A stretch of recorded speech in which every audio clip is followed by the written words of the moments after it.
Bom dia, esse é o nosso Gestor Web, agora no começo de setembro, para falar sobre o que aconteceu nesse agosto turbulento, né? O mês de agosto é de altos e baixos, de que muita coisa aconteceu. A gente teve de fato uma infinidade de notícias no mês de agosto, mas dá para resumir e dizer que o mercado acompanhou o desenrolar aí dessa crise, desse problema comercial entre China e Estados Unidos, tá?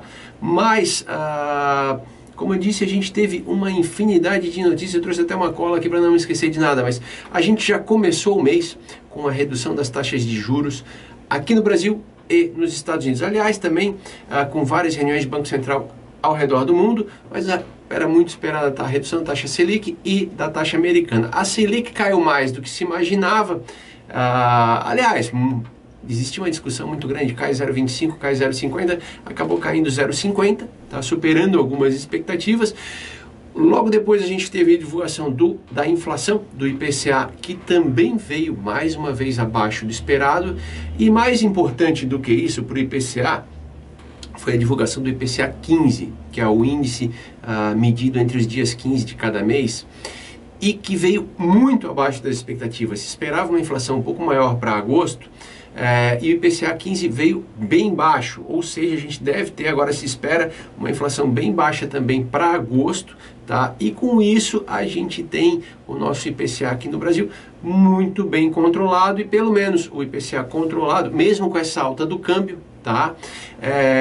O IPCA está tranquilo, e aí, pelo menos em relação à inflação, abre a porta para o Banco Central talvez reduzir ainda mais os juros. Tivemos vários outros indicadores positivos, como por exemplo, taxa de desemprego caindo, tanto a divulgada lá no começo de agosto, como a divulgada agora no começo de setembro. Vários indicadores de confiança de serviços, comércio, o varejo, né, de consumidores, da indústria, todos eles positivos. Tivemos uma série de votações também, a reforma da Previdência votada lá no início do mês no Congresso, mais uma vez, com uma votação muito expressiva favorável a ela. Tivemos também no Congresso a aprovação, também com uma votação expressiva, da MP, da Liberdade Econômica. A reforma da Previdência já passou pela CCJ do Senado, houve uma certa desidratação ali, mudaram algumas coisas, mas já passaram também a reforma para estados e municípios via uma PEC paralela, o que, de certa forma, pode dizer que é bem positivo. Que mais? A reforma tributária também já está em andamento, muita coisa sendo discutido. Dizem aí que talvez até o final do ano a gente já tenha alguma votação no Congresso.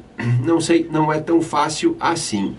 O fato é que, e aí para terminar o mês, o fato positivo foi o PIB, bem mais alto do que o esperado, tá? A gente teve um primeiro trimestre ruim, negativo, né, o PIB, retração do PIB, e o segundo trimestre muito se falou também numa retração. Logo depois, quando a gente teve principalmente a divulgação do IBCBR, que é um índice que até diverge os números bastante, mas ele serve como uma prévia do PIB, ou pelo menos dá para a gente entender o que vai acontecer com o PIB. O IBCBR veio positivo, e aí começou a se falar numa alta do PIB para o segundo trimestre, mas não se esperava uma alta de 0,4% em relação, claro, ao primeiro trimestre. A alta em relação ao mesmo período do ano passado foi de 1%, e com isso já se mudou as perspectivas, aí, algumas revisões de expectativa de PIB para o ano de 2019. Ainda tem a Argentina na jogada, mas a gente vai falar um pouquinho mais para frente.